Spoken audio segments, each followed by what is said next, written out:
signs na gusto ka ng isang babae kahit na may asawa ka na. For today's vlog, yan po yung ating pag-uusapan. Pero bago yan, isa muna mabilisang shoutout kay Pare Koy TV from Bualao. Shoutout sa Lods, maraming salamat po. God bless. So dito sa video nito, Lods, bibigyan ko po kayo ng mga signs na gusto ka ng isang babae kahit na may asawa ka na, no? So, may mga babae pa rin po na hindi po nakakaiwas na magkagusto sa isang lalaking may asawa na, no? Ewan ko ba kung bakit, no? Kasi po depende rin po sa pagkatao ng lalaki. May mga lalaki kasi talagang lapitin ng mga babae o mababait.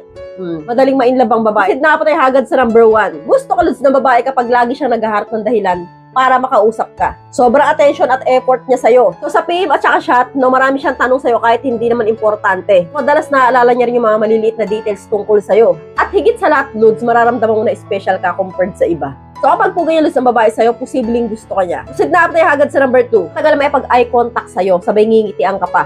So proceed na tayo hagad sa number 3, emotional connection. So ito po Lods, yung nag-o-open siya ng mga personal deep topic sa'yo na hindi niya sinasabi sa iba. So pakiramdam mo nagsiselo siya kapag binabanggit mo yung asawa mo sa kanya. Mapapansin mo bigla nagbabago yung mood niya. Siya gusto niya ikaw yung unang laging nakakaalam ng mga balita niya, good man or bad. So, proceed na tayo hagad sa number 4. Madaming lambing at pambobola. Mapapansin nyo, Lods, kapag type ka ng isang babae, lagi kanyang bobolahin at lalambingin, no? Ang bait mo, ang gwapo mo. Tapos, minsan yayayain kanya ng one-on-one coffee, no? Yung parang date na simpleng merienda lang, ganun. So, may mga estilo rin ng babae na kunwari magpapatulong sa'yo ng kahit na ano, kahit na makaya naman niya mag-isa. So, yun po yung mga estilo ng babae para talagang mapalapit kami sa lalaking gusto namin. Proceed na tayo hagad sa number 5. Ginugulo niya yung boundaries niyong mag-asawa. Ito po, Lods, no? Karamihan sa mga babae, umahantong na sa ganito na nanggugulo na, no? Yung tipong kahit hating gabi, isi-shot ka. Yung para bang sinasadya na mabasa ng asawa mo at magkaaway kayo. So, madalas yung itanong yung status ninyo mag-asawa, masaya ka ba sa asawa mo?